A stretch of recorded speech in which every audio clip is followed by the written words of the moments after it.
salut internaute, ça me fait super plaisir d'être avec toi aujourd'hui. Et le sujet, c'est ça.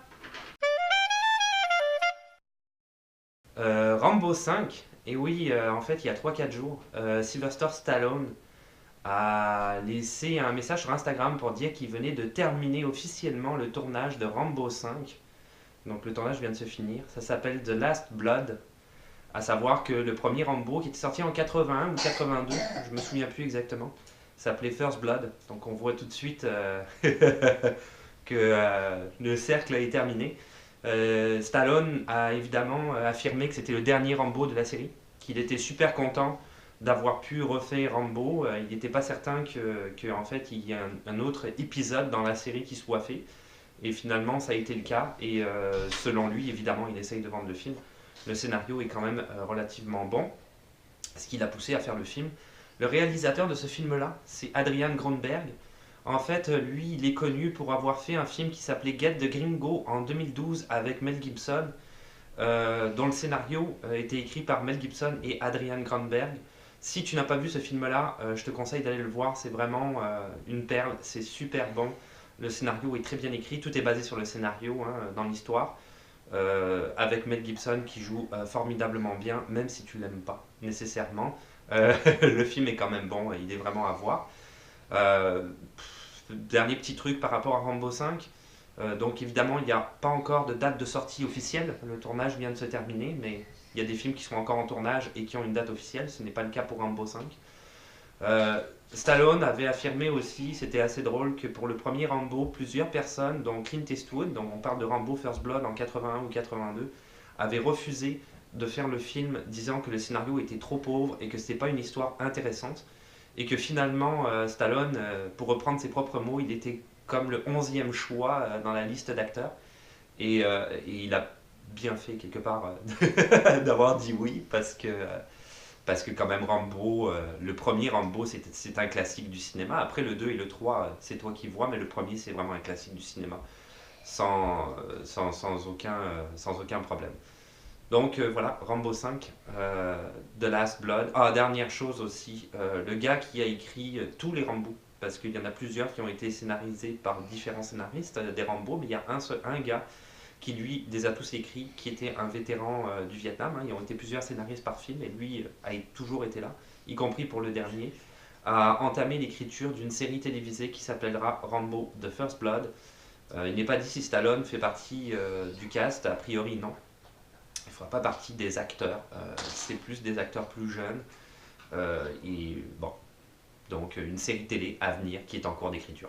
The First Blood, Rambo The First Blood. Donc on a le... Non, The New Blood. Rambo The New Blood. On a Rambo The First Blood dans les années 80, Rambo The Last Blood, Rambo 5, et on va avoir Rambo New Blood, la série télé. Terminator Untitled. Ça, c'est donc le nouveau Terminator. Il n'a pas encore de titre officiellement. Ça va être avec. C'est en cours de tournage à l'heure actuelle. C'est avec Arnold Schwarzenegger et notamment Linda Hamilton qui va reprendre le rôle de Sarah Connor. C'est très intéressant par rapport à ce film-là. Le réalisateur, on va quand même déjà en parler, c'est Tim Miller.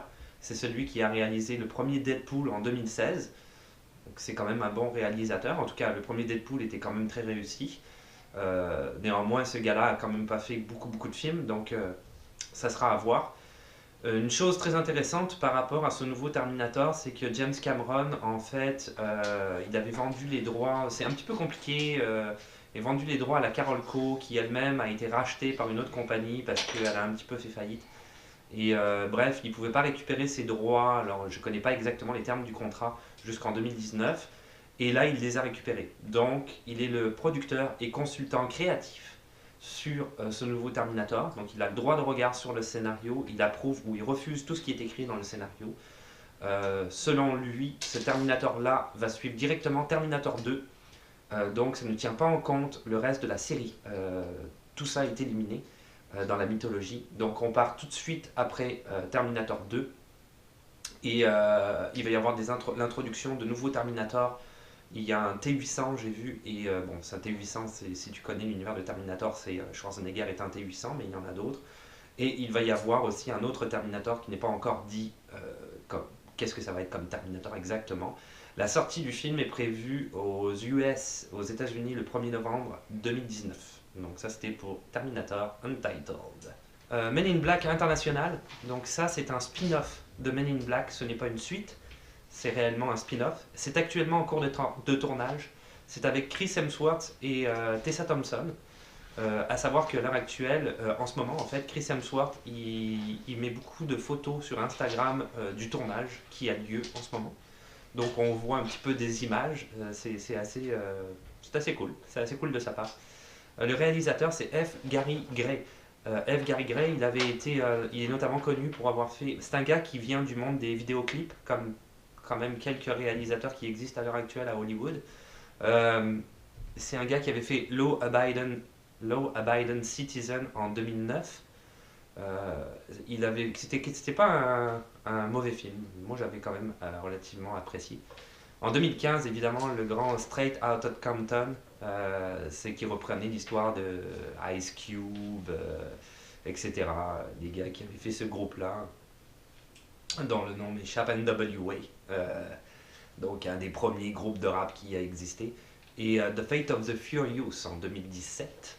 Le reste, c'était plus ou moins quand même pas mal des vidéoclips. Donc c'est quand même ce réalisateur-là qui réalise ce film-là. C'est pas, d'après moi, un mauvais réalisateur. J'ai pas vu The Fate of the Furious. Je me suis pas attaché à regarder toute la série des Fast and Furious, mais pour les autres films, les deux autres films étaient quand même relativement bons. Chris Hemsworth et Tessa Thompson vont... En fait, c'est une branche Men in Black de Londres. Nous, on était aux États-Unis avec Tommy Lee Jones et Will Smith. Et là, on est à Londres, donc avec ces deux personnages-là. C'est l'agent H et M, de la branche de Londres, comme je viens de dire. Leur boss, c'est Liam Neeson. Et évidemment, l'agent J et K, pour parler en langue originale, ne vont pas apparaître dans le spin-off. Donc Will Smith et Tommy Lee Jones, même en caméo, on ne les verra pas du tout. Donc c'est ça, Men in Black International, sortie du film le 14 juin 2019. Aux États-Unis. La bande-annonce du nouveau Avenger Endgame que tu as dû voir, qui est sorti il y a une semaine. Une sorte de teaser plus que vraiment une bande-annonce. À savoir que le film est en cours de montage. C'est très dur pour le monteur quand la production arrive en arrière et le presse pour sortir une bande-annonce, surtout que sur les réseaux sociaux, les fans ont été ont mis une pression monumentale sur la production. Ils voulaient absolument voir une bande-annonce. Très compliqué pour eux. La sortie du film a été avancée au 26 avril 2019, elle devait être plus tard. Ce qui fait que, du coup, Captain Marvel, avec Alison Brie, je pense qu'il sort le 3 mai, je ne veux pas dire de bêtises, 2019, mais c'est en mai, c'est sûr, sort après les Avengers, alors qu'elle va tenir un rôle important dans les Avengers. C'est un petit peu bizarre, c'est sûr que c'est juste quelques jours après, mais moi j'aurais fait l'inverse, parce qu'on a quand même l'introduction du Captain Marvel dans son propre film. Les réalisateurs, c'est Anthony et Joe Russo, sont pas vraiment, comment je dirais, inconnus. Hein. C'est eux qui ont réalisé Infinity War et Captain America Civil War. Donc, c'est ça, ça continue à être les mêmes réalisateurs. C'est une chose à noter, ça va être quand même la dernière phase dans l'univers de MCU, le Marvel Cinematic Universe. Donc, on atteint la fin de la phase 3. Début de la phase 4 commence avec Spider-Man Homecoming, je pense c'est... Non, Far From Home, pardon. Ça va être le nouveau Spider-Man, Far From Home. Homecoming, c'était celui d'avant. Avec Tom Holland. Donc, on va voir qu'est-ce qui va se passer dans cette nouvelle phase à partir de là. Il a été dit que c'était le dernier film de Captain America, donc on verra plus Chris Evans, c'est son dernier film. Chose à noter sur la bande-annonce, deux choses. Chris Evans, justement, dans Infinity War, il y a une belle barbe et tout, avec des cheveux, il n'y a plus de barbe. Moi, ça me... Je sais pas.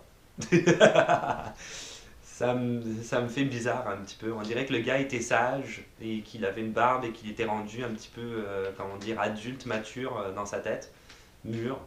Et que d'un seul coup, on a un peu un retour en arrière du premier de la classe. Ça fait un peu bizarre. J'ai trouvé ça étonnant.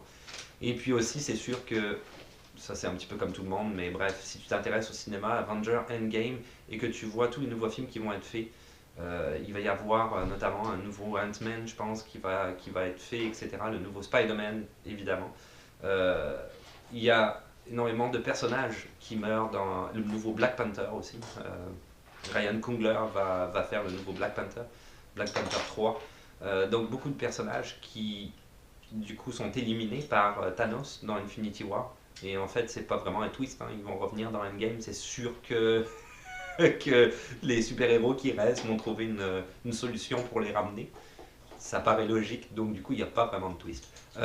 Si t'as pas vu la bande-annonce, je te conseille d'aller la voir. Elle est quand même assez bien montée. C'est juste un teaser, mais c'est quand même intéressant. Une belle musique en arrière. Essaye de regarder celle qui dure 5 minutes, parce qu'il y en a une qui dure 2 minutes 49 de mémoire. Celle qui dure 5 minutes met en scène un petit peu plus Tony Stark avec une sorte de prologue où il fait un monologue. Donc intéressant à voir, et puis bon ben on verra ce que le film donnera quand il sortira. Infinity War aussi, pour finir avec ça, mais ça tu dois le savoir, va être disponible sur Netflix à partir du 25 décembre. Donc c'est comme une sorte de cadeau de Noël. Et voilà, c'est tout pour aujourd'hui. Donc c'était le Ciné News partie 1. Il va y en avoir plein d'autres à suivre, énormément. Je vais essayer d'en faire de manière très régulière. Sur tous les événements, tout ce qui va se passer, tout ce qui est en train de se passer dans le milieu du cinéma. Ça va être beaucoup du cinéma américain. Évidemment, si je trouve des news sur le cinéma francophone, je les mettrai aussi. Mais c'est sûr que c'est quand même pas mal du cinéma américain. C'est ça qui a le plus grand rayonnement à l'international. Pour le reste, c'est comme d'habitude. Si tu veux laisser des questions, des suggestions ou des commentaires dans les commentaires, un petit pouce bleu parce que ça fait toujours plaisir. Voyons, il m'a complètement déboussolé. Donc le petit pouce bleu, c'est ça, parce que ça fait toujours plaisir. De ne pas oublier de t'abonner à la chaîne, parce que c'est plus facile de savoir quand est-ce qu'une nouvelle vidéo va sortir. Et puis on se dit à la prochaine.